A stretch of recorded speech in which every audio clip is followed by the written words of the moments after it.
आपने भूत प्रेत पिशाच और बेताल की कहानियां तो बहुत सुनी होंगी, पर क्या कभी आपने ब्रह्म राक्षस के बारे में सुना है? ये नाम ही अजीब लगता है, आधा ब्राह्मण और आधा राक्षस। कहते हैं ब्रह्म राक्षस वह होता है जो जीवन में ब्राह्मण था, ज्ञानी, विद्वान और सिद्धियों का स्वामी, लेकिन मृत्यु के बाद अपने अहंकार, अधर्म या ज्ञान के दुरुपयोग के कारण राक्षस बन गया। ब्रह्म राक्षस कौन होता है? धार्मिक ग्रंथों में बताया गया है कि जो व्यक्ति ब्रह्म ज्ञान का अधिकारी होते हुए भी उसका प्रयोग अधर्म या स्वार्थ के लिए करता है, वो मरने के बाद ब्रह्म राक्षस की योनि में जाता है।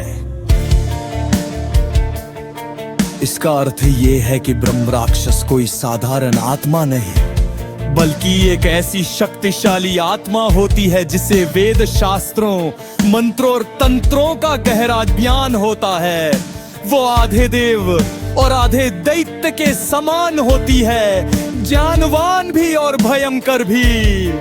ब्रह्म राक्षस की उत्पत्ति की कथा है। प्राचीन काल में एक अत्यंत विद्वान ब्राह्मण रहता था। वह वेद, उपनिषद और यज्ञों का माहिर था।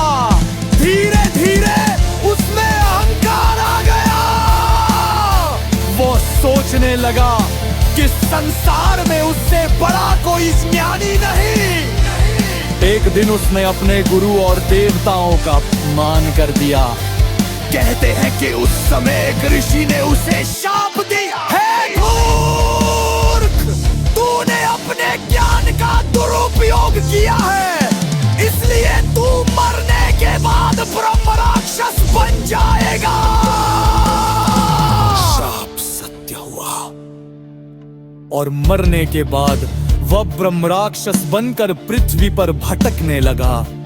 उसका रूप भयानक था, शरीर विशाल, आंखें लाल और आवाज गर्जना जैसी, परंतु उसके भीतर अभी भी वेद, मंत्रों की स्मृति थी।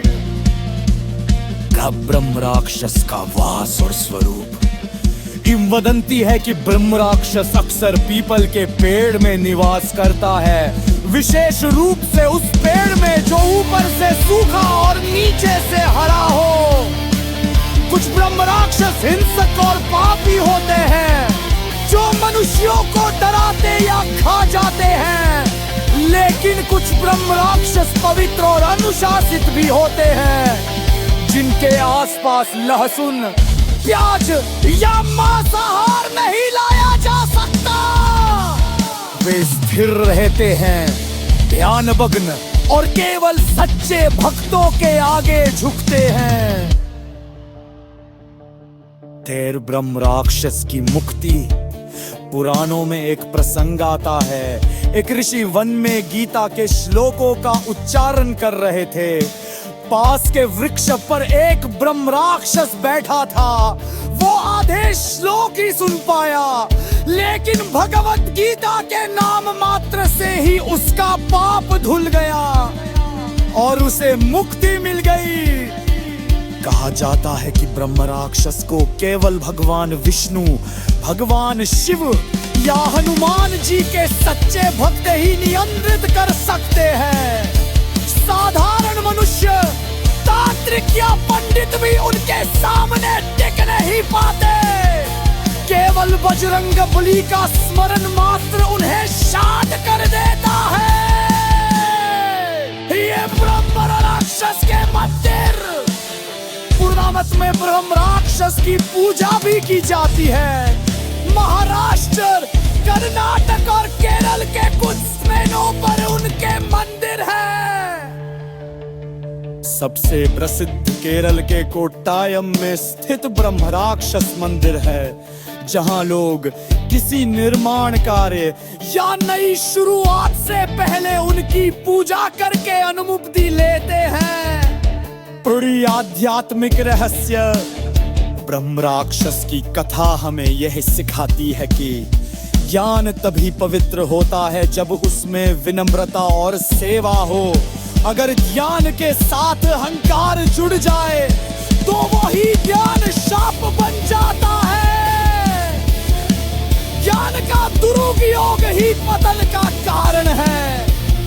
सच्चा ब्रह्म वह है जो भक्ति में झुके, न कि जो अपन कान सा डूब जाए।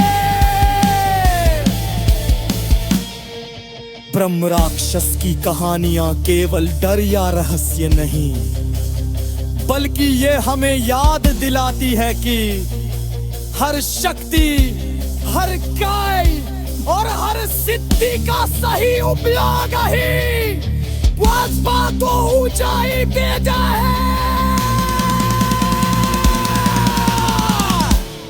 वरना वही शक्ति हमें अंधकार में खगेल देती है।